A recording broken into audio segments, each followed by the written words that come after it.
It was around sunset. The birds were flying back to the comfort of their nests. As we sat down with Walid Hajj in his beautiful home and garden for our chat, where he shared the story of his life. It is a story of courage, of vision, and of his dedication. He set up Cravia in 2001 to be a world-class food and hospitality organization. Fast forward to today, he has franchised very recognizable brands like Cinnabon, Seattle's Best Coffee, and Zaatar wa Zait, amongst many others. He started this project after his studies at Harvard Business School, where it was developed as a business case study. The rest, as they say, is history. Today, we're going to be talking about this history and his life. We are really privileged to be here with Walid Hajj in this beautiful environment. He's invited us to his home, and we're sitting in the garden and really just enjoying the beautiful weather.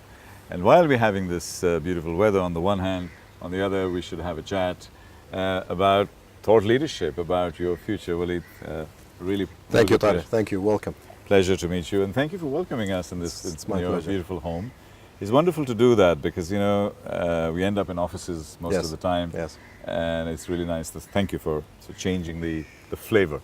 of this Absolutely, whole absolutely. That's the idea, thinking out of the box, right? Absolutely, absolutely. You have a great organization. You pronounce it Cravia. Cravia. And what does Cravia mean, and what does it mean to you?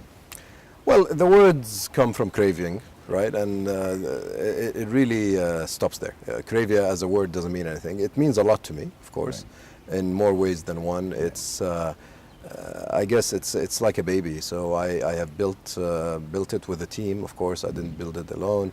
Built it with a team, saw it grow, and almost saw it, you know, just like you with your kids, you take them to college, right? Yeah.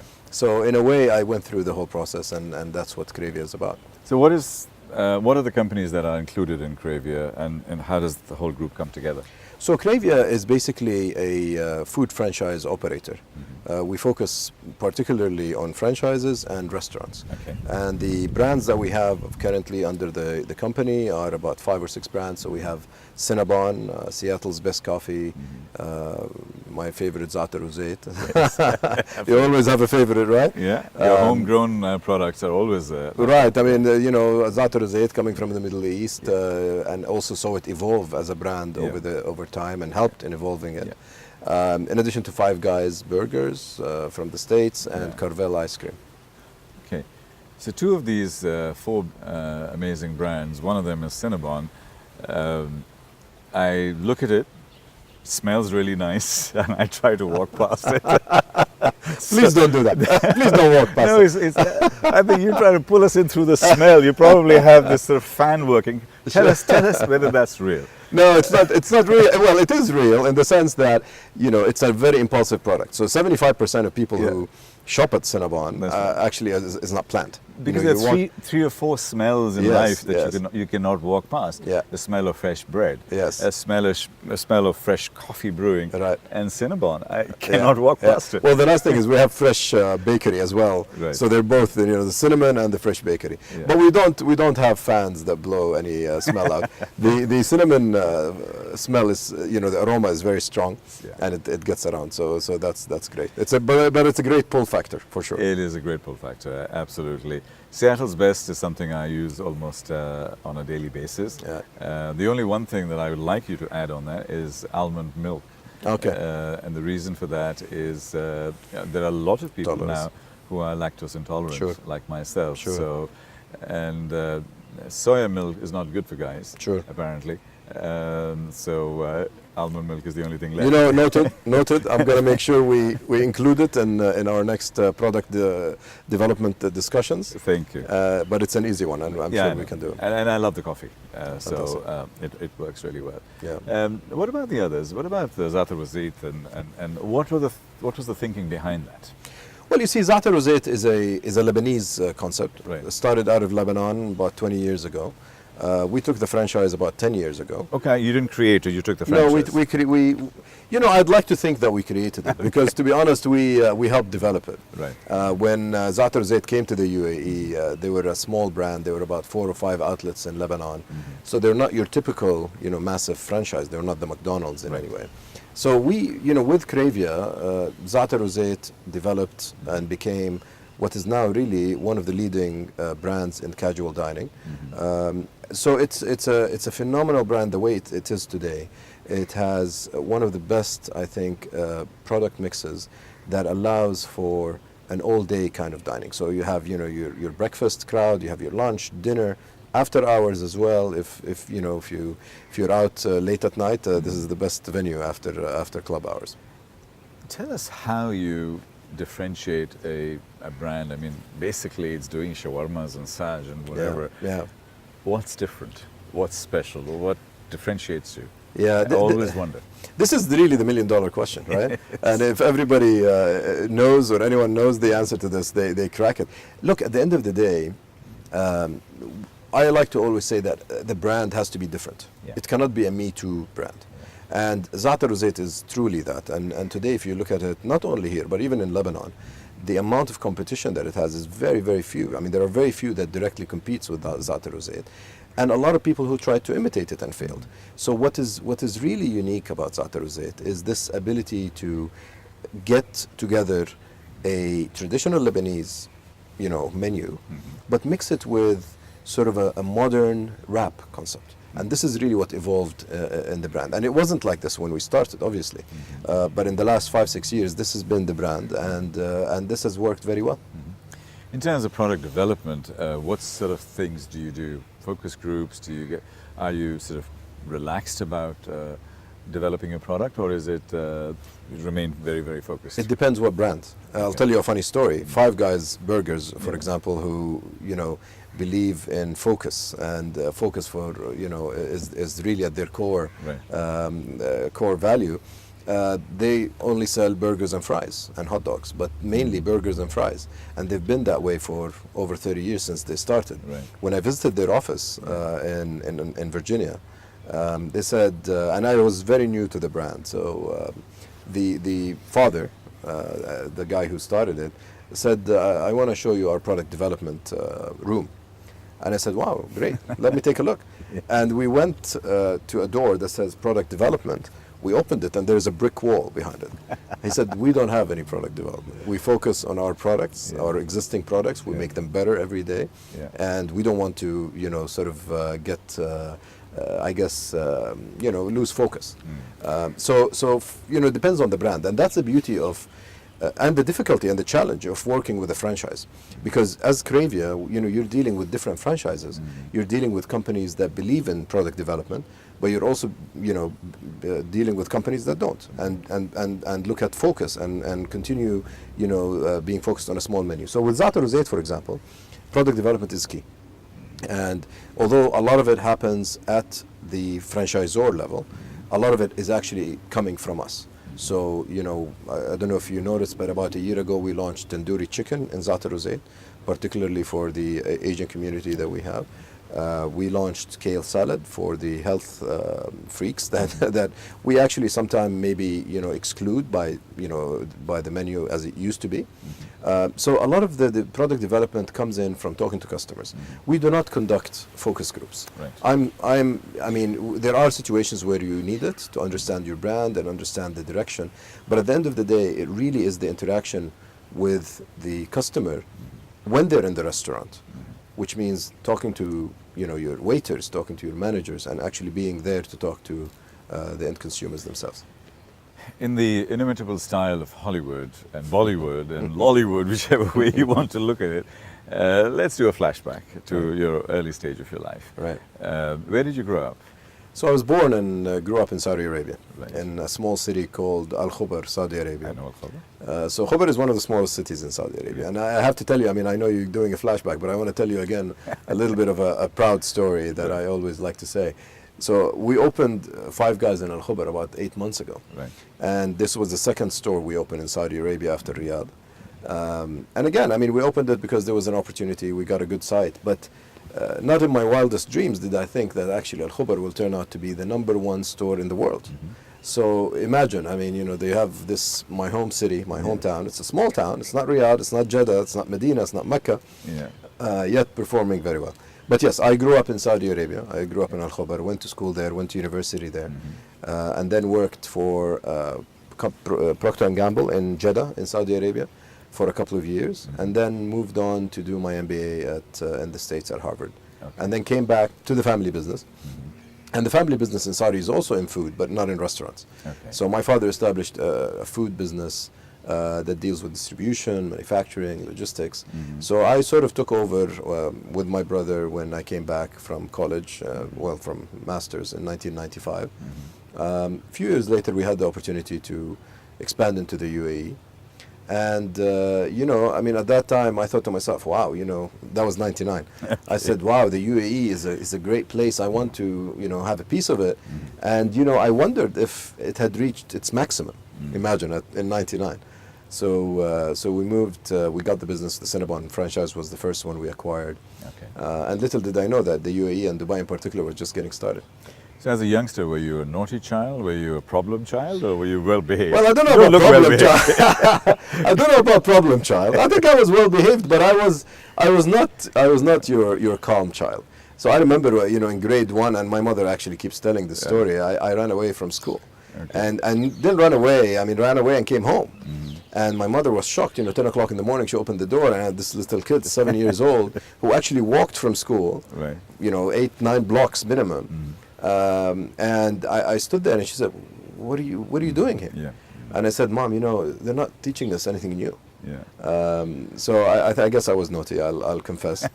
but I had a good childhood. I think, you know, we grew up in a very close family. I learned a lot from my father. I guess, you know, if you talk about entrepreneurship, to me, he's the ultimate entrepreneur. So why was he an ultimate entrepreneur, and what was that moment of inspiration? And we'll probe into that, because a lot of people get their inspiration at an early stage from people like yourself. Especially in this part of the world. Look, I you know, the ultimate entrepreneur to me, and my father is an ultimate entrepreneur in my eyes, because he took a degree of risk that I think, you know, is usually attached to entrepreneurs, but he took it in a way and at a time when, you know, was really risky. And you know, so my father is a you know, he fled Palestine in 1948. He's a refugee, was a refugee in Lebanon for a while, and then moved to Saudi Arabia. And then when he came to Saudi Arabia, worked with a company as an employee for a few years, and then decided, you know, I have the savings, I'm going to put it all in this business. And, you know, every time he tells me the story, I freak out. And he said, you know, he said that when he decided to do that, he remember, you know, taking everything, buying stocks with it, you know, products. And in his new office, he said that in the evening, I thought about my mother, who I supported, my father, my 2 brothers who were studying in college. He's the eldest child. And then my 5 kids and my wife. And he said, I broke down. I put my arms and I started crying, and nobody saw him. But he said that ultimate moment, to him, that moment ultimately decided, you know, that he has to make it work. And to me, that's a true inspiration, because, you know, being challenged and having this difficulty and deciding, you know what, it's going to work. I love it. I know it's going to work. And, you know, make it work is really something. It's the metaphor of burning your boats. When my namesake, Tariq bin Ziyad, landed in Spain, it's, you know, it's victory or death. You have no choice. There's only one way forward. Did that define you, and does that shape your business success, because you have this inner belief that I can't go back? There's only one way. Yeah, I think so. And I think the risk-taking definitely comes from my father, and because I grew up with the business. I mean, the business is almost, I would say, you know, I'm 10 years older than my father's business when he started. So when he started the business, I was maybe 10 years old. So I saw him go through that process. So and it defined me in many ways. And I think one of them, and I didn't know this until you sit back and reflect on it, but watching my father, you know, put everything that he has, not money, but everything that he has in terms of effort, into the business. My mother even, he brings his business home. Absolutely. And he discusses it with us. Yeah. So it became sort of entrenched in me. On the weekends and holidays, I used to go to his office, send telexes at the time, if you're old enough to remember what a telex is. Just about. So I grew up in the business, and I sort of got fed that kind of food, basically. Palestine impresses and fascinates me a lot, because when you look at Palestine in 1948 and many other countries, but everybody there was an entrepreneur. You were a fisherman, you go and get some fish and you sell. You're a carpenter, you're an entrepreneur. Sure. You're working in the field, you're an entrepreneur. Sure. So entrepreneurship was in their blood. And your father's generation was a generation that built the platform to enable you to thrive. Absolutely. And that generation is the golden generation. My father's generation, your father's generation. Sure. My father emigrated from India to Pakistan in 1947. And almost at the same time. It's exactly almost the same time. It was August 47. And that refugee mentality of success at all costs becomes an integral part of our DNA, and they spend their next 20 years building us. Absolutely. And I think that, to me, is my defining moment, is that there's only one way, and then our parents have sacrificed. Sure. And so now we build. Sure. Do you have children? I do. I have 3 children. I have 2 girls who are, 17 and 15. Okay. And a little boy who's 10. How, as a father, how do you see them evolving in this new era? Yeah. Because when you grew up with a little bit of hardship. Sure. Now they have much less hardship. Yeah, I worry about This is your blessing. I was going to say, Yeah. you grow up as entitled kids. Yeah. And when I interview billionaires and stuff, I said, everybody admires you, but we also look at what are your problems. Yeah. And one of them is children. Sure. So how do you imbue the same intensity and the same quality and values that you came from within you into your children, into your family? Look, honestly, it's one of the most difficult jobs that you can get. Being a parent, especially with this kind of privileges that you have, and again, we're lucky. And I tell my kids that I wake up every morning, praying and thanking God for all His blessings, and so should you. Because they are lucky to be where they are, they're lucky to have what they have, and they're lucky to have the opportunities that we're able to provide them with. Honestly, we do a lot of things, we're very conscious about raising the kids. So what we try to do is we try to get this money element out of the picture. And by out of the picture, I mean, so our kids don't know what our financials are, they don't know, how much money we're making. Yeah, obviously as they grow older, they look around, they realize few things. But for example, they have a weekly allowance that we are very strict with. Every once in a while, my eldest daughter, for example, is very much into helping the refugees in particular. And I don't know whether that's related to her grandfather being a refugee. And I'm sure he's Indeed. my father, when we sit with him, especially with the grandkids, all he talks about is Palestine and how he fled Palestine and how the bombings and how his cousin got injured and he put him in his carried him on his shoulder and took him. So I'm sure that has some kind of an effect. But going back to the children, I mean, Yasmin, my eldest daughter, I'm really proud of her in that way. She's a very sort of this refugee cause is very close to her heart. So she's been to Zaatari camp in Jordan. She's been even she went to Guatemala, helped kids in need, built schools, built bathrooms in Africa. So we try to show them that the bubble, if you will, if you want to call it that way, that we're living in, is not the rule. And I hope they never have to go through that. But at the end of the day, there is a risk that all this can disappear in one day, and you have to be able to live and support yourself and build yourself that way. So it's honestly, it's a very, very difficult job. I think parents have to be aware of it, and I think Maha, my wife and I, are very aware of it, and we try to do the best we can. We'll see if we're successful or not. No, inshallah. I think all of these basics that you've mentioned, the core values are there. Yeah. The rest, they will have their own wings and they will fly. Sure. Sure. Coming back to your business and in your early days, Yeah. and you said you were an entrepreneur and you took risks. Could you take us through the journey and through the story of how you came to your first franchise and how you built it up and what sort of risks did you take? So the risks I took are, this breaking away from this comfort zone, or your comfort area. I mean, I was living very comfortably after I came back from the US. You know, my father's business and my family's business in Saudi is quite large. It sustained me and my brother and was very comfortable. And it was actually a very nice lifestyle. I mean, contrary to a lot of what a lot of people might think about Saudi Arabia. Right. You know, my wife and I, we had just gotten married at the time. So we lived very comfortably and you know, we enjoyed life.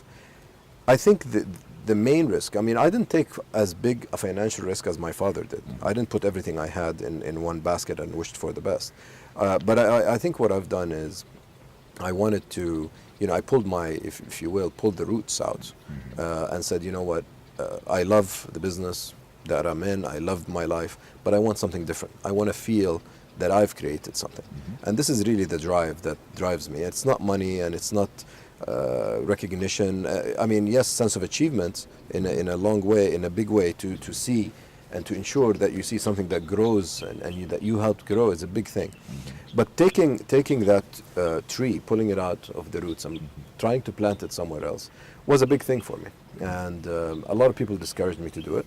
A lot of people said you're crazy to do that. I mean, you know, who could wish for better? Sure. But to be honest, in retrospect, it's the best thing I've ever done in my life. Starting a business, moving to Dubai, and you know, starting all over again. All right. Any early failures, any early challenges that you'd like to share that would inspire people? Yeah, look, I mean, I think I'm proud of our failures as a business, just as I'm proud of our successes. And I tell people and I tell our team that, you know, don't be afraid of taking risks, because what's the worst that can happen? You can fail. It's all right. You know, I'm your boss and I'm telling you it's all right. Right. So we launched a brand. I mean, one of the things I can tell you, we launched a brand called Roadster Diner in 2008, 2009. At that time we had two brands, Za'atar Uzayt and Cinnabon. But we launched Roadster, it's also a Lebanese brand, but it's a diner concept. Failed miserably. And you know, until today, if you ask me why, I wouldn't know. I wouldn't know. Yeah. So you know, everything said it was going to succeed. It was the leading, you know, diner in Lebanon, beats, you know, the international names. And yet when we opened, actually the line was out the door. But then something went wrong. Whether it's quality, whether it's consistency, whether it's the time. Also, it was the time of the crisis at the time. But whatever it is, the amount of learning that we got out of that was tremendous. Right. Now, as you were building your businesses, what sort of methodologies, discipline, the kind of technical stuff that we need to be aware of in a franchising business? Yeah. Because a lot of people get quite seduced by franchises. Yeah. They think it's simple. Yeah. No, it's not. It's not at all. And why not? Well, I'll tell you, because so the beauty about franchising is that it's a packaged, tried out concepts, right? Yeah. It has worked somewhere. Yeah. Otherwise it wouldn't be a franchise to begin with. Yeah. Most of the cases anyway. Yeah. But taking that and applying it in a different market, different environment, with different people, may or may not work. Right. So to us, the way we evaluate franchises and the way we decide to choose franchises, I would say is 20% technical and 80% gut feel. Okay. And the 20% technical has to do with the companies that we're dealing with. Are they ready to go international? How is their supply chain? Is this something that will appeal to the local market? And the bulk of it is really, you know, people feeling. And what I do is I try the product, I love it. If I like the concept, I try to close my eyes and imagine it in our markets and see how that goes. And then I encourage our team, you know, our CEO, our COO, our operation people, even our store managers, you know, and we pay them to go actually on a trip if need be. You know, just go and try it as a customer, tell me what you think.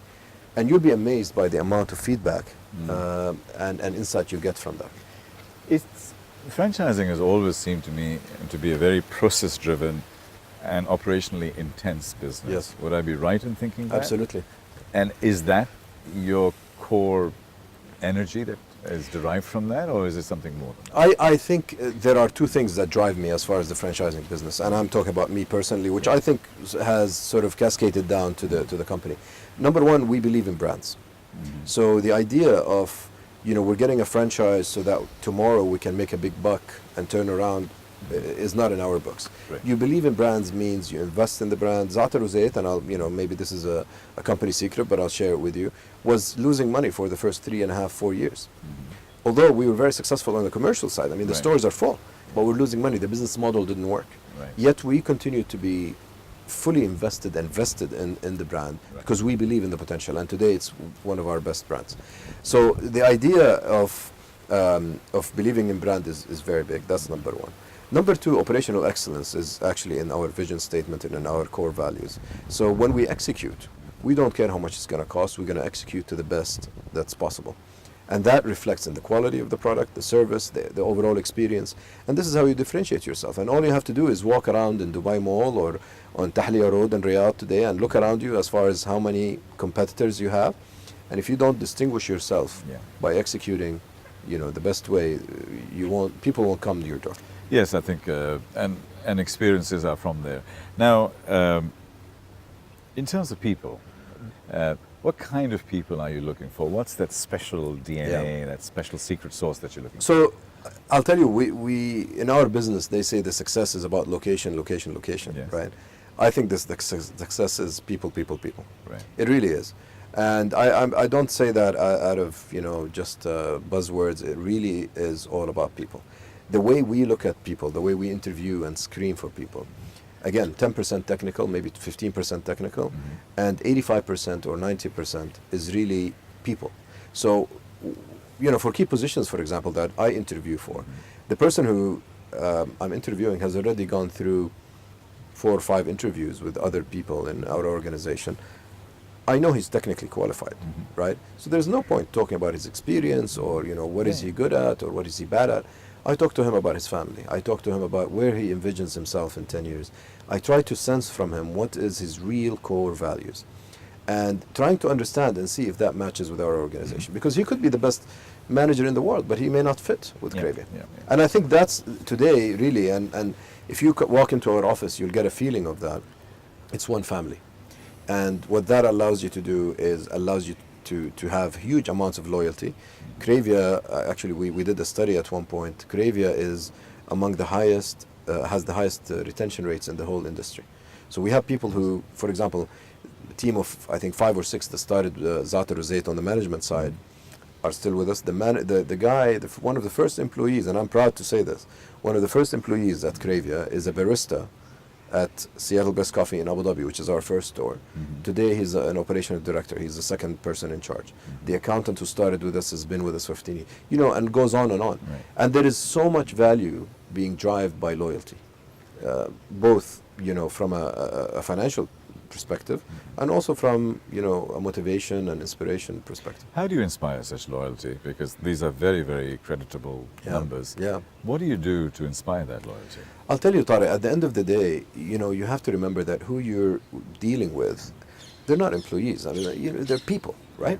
Yeah. And especially in an environment and in geographies like here, when you have 90% are expats, people who left their countries, left their families, left their kids, and came to work to earn a living. If you remember that as a boss, if you remember that as an organization, and if you reflect it in everything that you do, from obviously money is important. Yeah, you have sure. to compensate them right. Yeah. But you also have to think about their housing. You have to also think about the sufferings that we do. I'll give you an example. One of the things that we do every year, we gather people in Ramadan. So we get the whole organization. And last time we had 1,200 people in one room. And I stand and in front of them. It's usually a Ramadan iftar.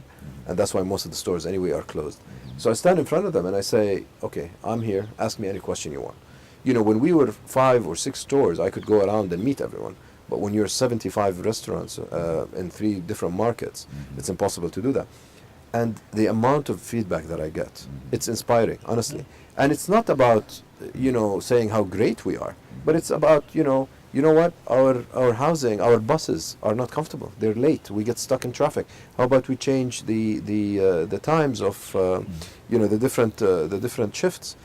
And all that adds value. And if the biggest thing that I find people receive well is that when you actually take action based on that feedback, and we communicate it through our newsletter, and that's how we get loyalty, I think.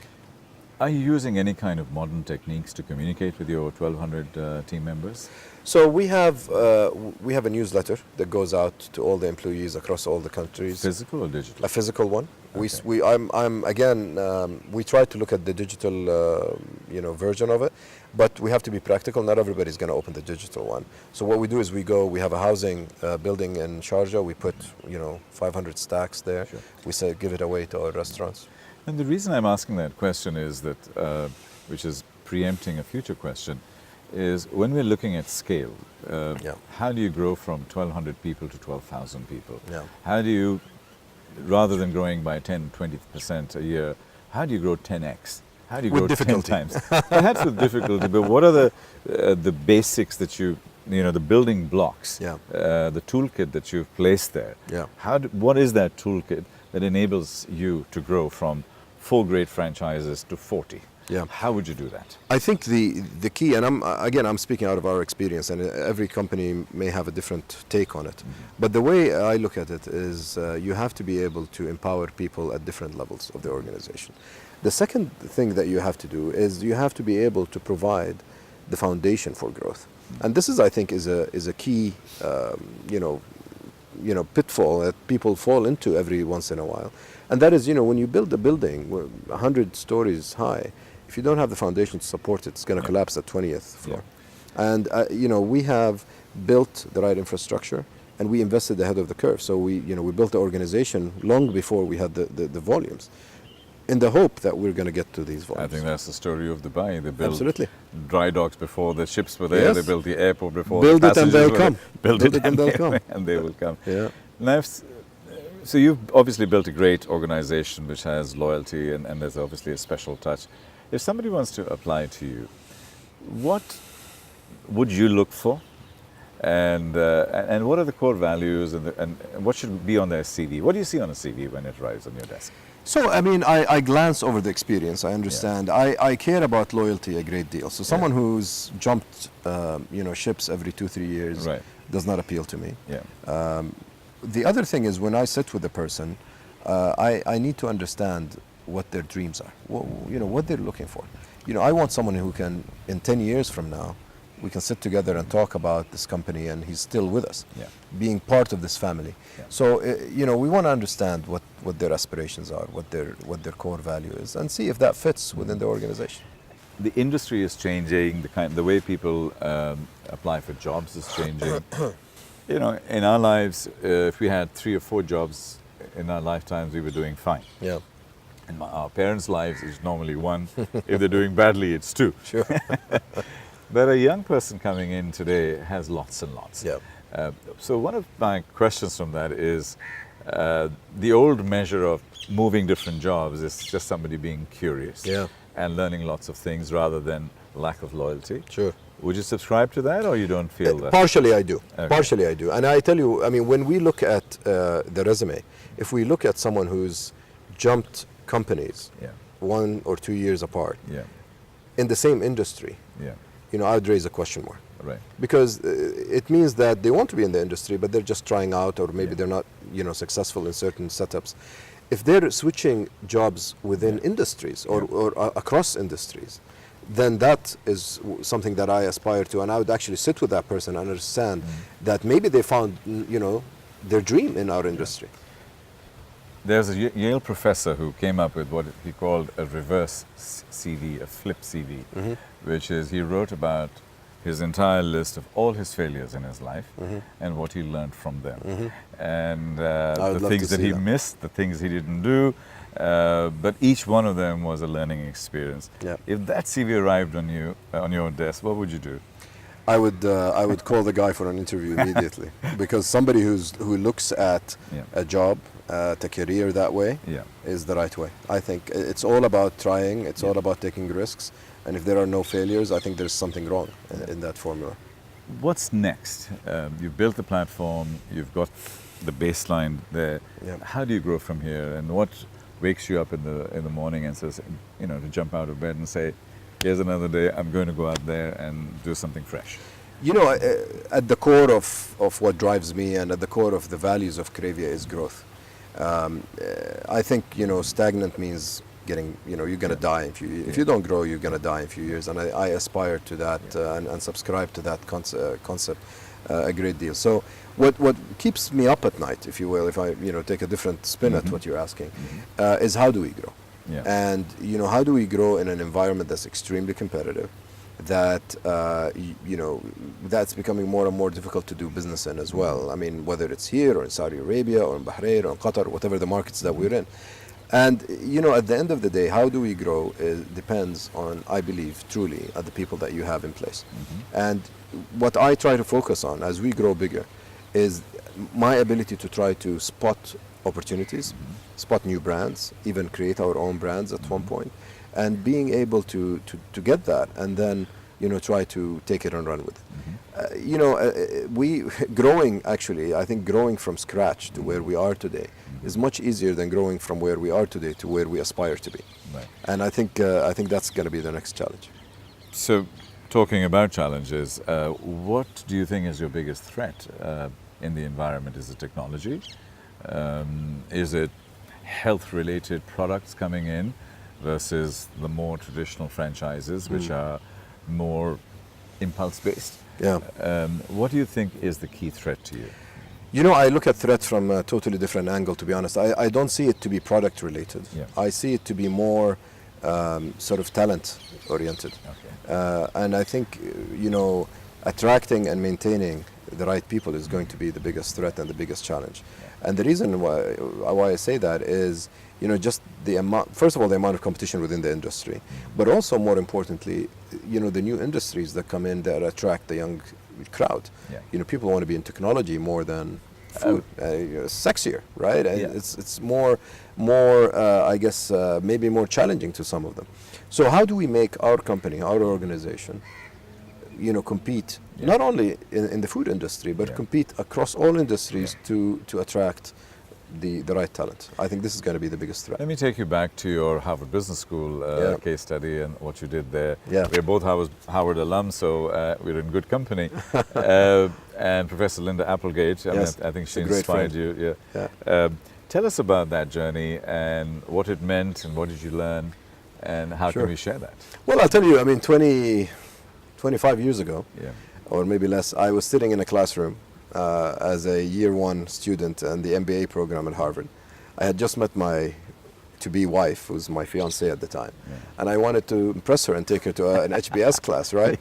So I took her, sat her next to me, and I said, Maha, this is a case, here's the case, and wouldn't it be cool if one day we had a case about my company? And 20 years later, Harvard Business School wrote a case about Cravia. I went with my wife to attend that class, and it was an unbelievable sense of achievement, an unbelievable feeling. The case itself actually is I think is quite a good, simple case to teach, not only in the Harvard Business School only, but really particularly in our region. The nice thing about the story of Cravia is that it takes a company from being an idea to being a business plan to being launched to growth and then maybe to exit at one point as well.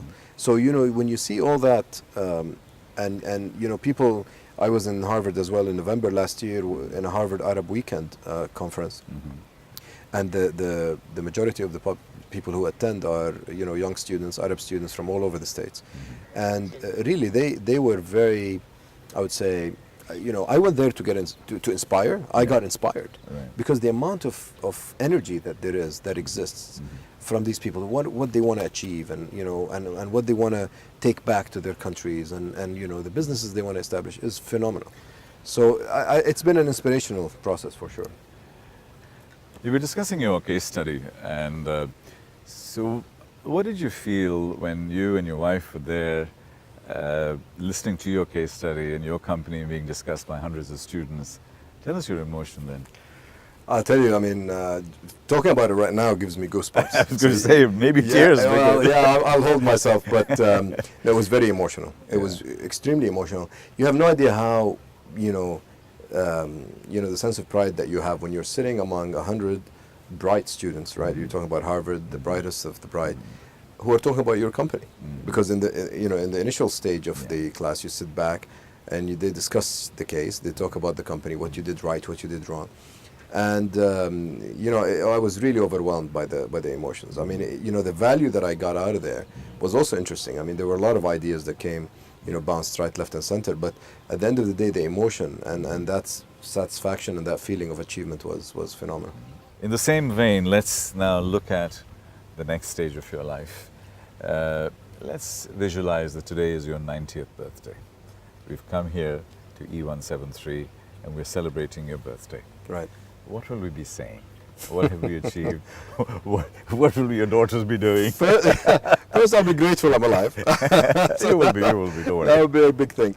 Tariq, I think about that in whole different ways many times. But I go through a stage. You go through a stage of your life where you want to achieve something. You want to maybe satisfy certain requirements. You want to make money. You want to have a sense of recognition and achievement. And I think I've sort of passed that. And now, really, I think in the next stage of my life, and until I'm hopefully 90. When we sit back here again. Sure. I'm not going to ask you how old you're going to be, but I think I want to try to inflict changes on people's lives as much as possible. Right. What does that mean? I don't know. And I hope that we can sit here in whatever 60, 70 years from now, or less 50 years than now, and say, we have a deep sense of satisfaction that we tried to and changed people's lives as much as possible. And a big thing to me, and that's one of the things I try to change people's lives in, is to try to bring up kids that are able to carry that forward, that have the same sense of value, that are good, global citizens. It's going to be, life gets tougher every year, and you think about raising kids in particular. And I think this would be, if you ask me if there's one legacy I'd like to leave behind, it's really my kids. So I hope they'll be the one who will be sitting with us and telling you more. Do you think that you have the courage, the inner courage to reinvent yourself completely? And I will go even further. Do you have the courage to reinvent yourself every decade for the next 3 or 4 decades? Yeah, I actually cannot live stagnant. I like to always look at the mirror, see what's missing, come up with a new challenge. Whatever that is. I mean, it could be personal, it could be business. Sure. And what could those reinventions be to yourself? How Yeah. would you redefine yourself? Would you come back as a teacher? Yeah. So say the next decade as a teacher? Would the next decade be, I don't know, as a philanthropist? Yeah. Could the next decade be as an artist? Could the next decade be, the reason I say that is that because you reach that inflection point, you can either cruise or you can take off. Tariq, I think you chose the worst time for this interview because I don't know. I'm going through that thinking process right now. Which is good. It's actually, at least you're reflecting. And, Yes. and so what are the thoughts that are coming? Because your journey is everybody's story, my story, your story, is how do we define ourselves? Yeah. It's not looking for crisp answer. I'm actually looking for sharing your thoughts and emotions. Sure. So I'll tell you, my thoughts on this is the beauty about all this is the adventure. And part of the adventure is not knowing what you're going to embark into next. There's definitely going to be a new journey. I sold a big chunk of my company recently, and I've decided for the next few months, I'm not going to decide on anything, and maybe for the next year, I'm going to give this a huge amount of thought. I'm going to talk to a lot of people because I'd like to be also inspired and think about. But at the end of the day, really what matters to me the most is that I'm happy. I wake up every morning. Sure. The beauty about Cravia, and the reason I think why we're all successful in Cravia, is that every day I wake up looking forward to going to the office and dealing with the challenges, traveling, getting new stores open, getting new markets open. I don't want to lose that fire. And I think whatever is going to be the new, diesel or the new fuel to my fire, whatever it is, I still need it. Otherwise, because this fire becomes like an injection. It's addictive. It's addictive. It's extremely addictive. That's what I mean. And one of and I'm going through that journey myself right now and redefining myself. At this stage, I'm doing completely crazy things. Yeah. My company's called Mad. I mean, how much crazy can I be than that? Very, very appropriate name, right? Exactly. So, and I'm thinking to myself, what are the 2 or 3 ingredients that I need to put into my my casserole that I'm building for the rest of my life. Yeah. And for me personally, and I'll share my emotion on this, my number one is courage. To have the courage to change, to take things on your chin and whatever. Second is versatility. And third is humility. Yep. If you can be humble and you can live with yourself, Sure. you will find your passion, you will find your happiness Yep. and your contentment. And I think, to me, really, I need to come up with these things. But one of the things that I've always think about, and I tell you, I'm not doing enough of, is giving back. And giving back, not necessarily just in money, but just giving back. Again, when I went to Harvard and we talked about the Harvard Arab Weekend and talked to students, the idea was really to go and, I was asked to come there so I can inspire people. Yeah. I really got a kick out of it. I got inspired. Yeah. Looking at these youngsters, I tell you a story. A guy walks to me, and this is the funniest story. So we were sitting in this class talking about the case, and then there were questions, but at the end, a lot of people walked to me and tried to ask me a question.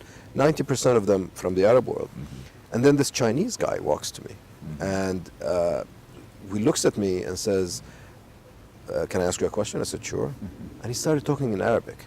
Fluent Arabic, blew me away, right? And he said, "I love the Arab world. Yeah. I learned the language." He spoke it very, very fluently, and he said, "I want an opportunity to work in your organization." And I said, "You know what? You're hired.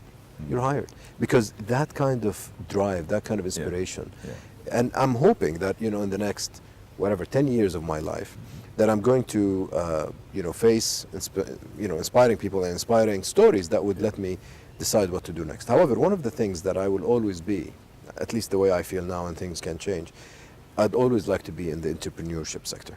I mean, I built a great organization as far as, in the food sector. I don't know if I'm going to go into operations again or build new organizations, but to start something new, to see something flourish from being a startup all the way to being a proper organization would be a dream. I mean, maybe it would be act number 2, but it will be in a different setting and a new adventure, so to speak. A new adventure is almost when you are just a little bit scared. Yeah. When you do that, Yeah. you need. I don't want to be too comfortable. Exactly. I don't want to be too comfortable, for sure, for sure. Yeah. I think again, comfort is such a nice thing to have, and obviously a blessing. Yeah. But again, I think what keeps me running and keeps that fuel going is the adventure.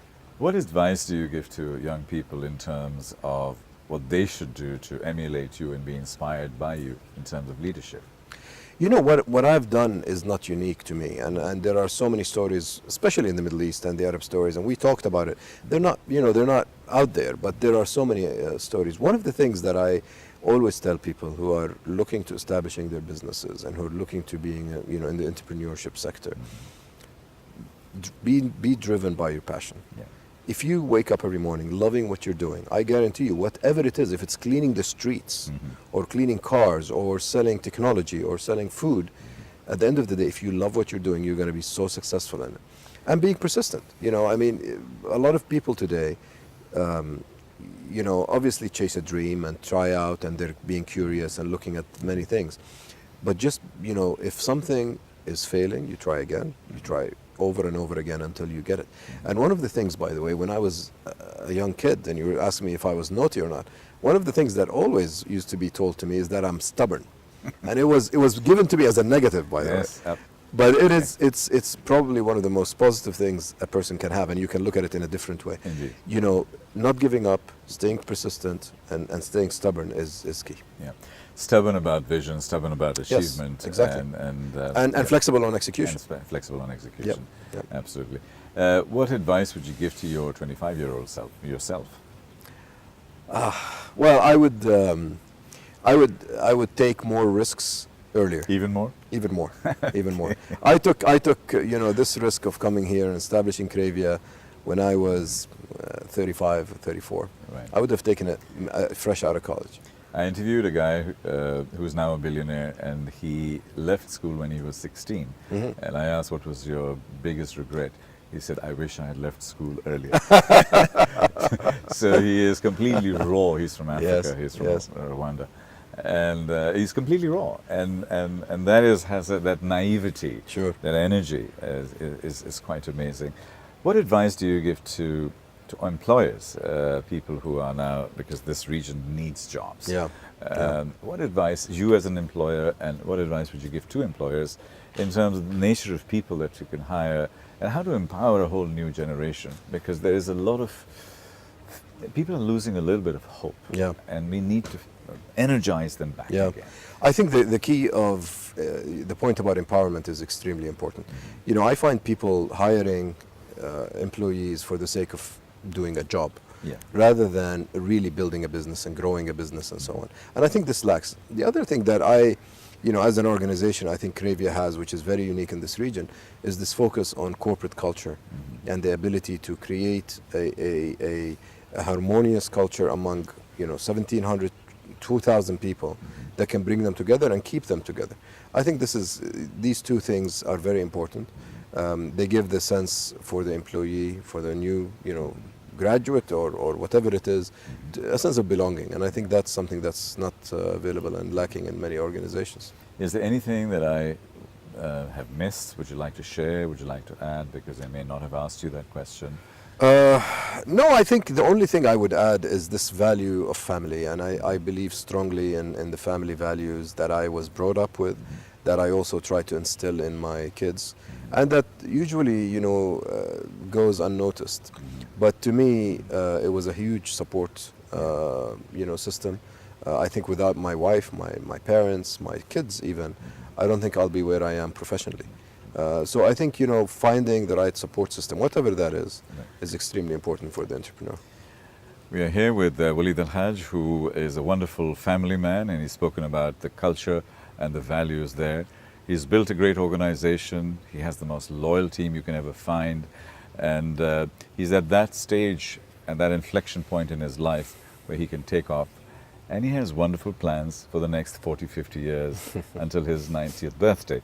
So we've done a lot of things and we've shared a lot of things. But I think the most important thing is that he has been authentic, he's been real, and he's helped to work with you and inspire you. And I hope you found his stories interesting and fun. Walid, real pleasure. Thank you, Tariq. Pleasure. Thank you Thank very you. much indeed. Thank you.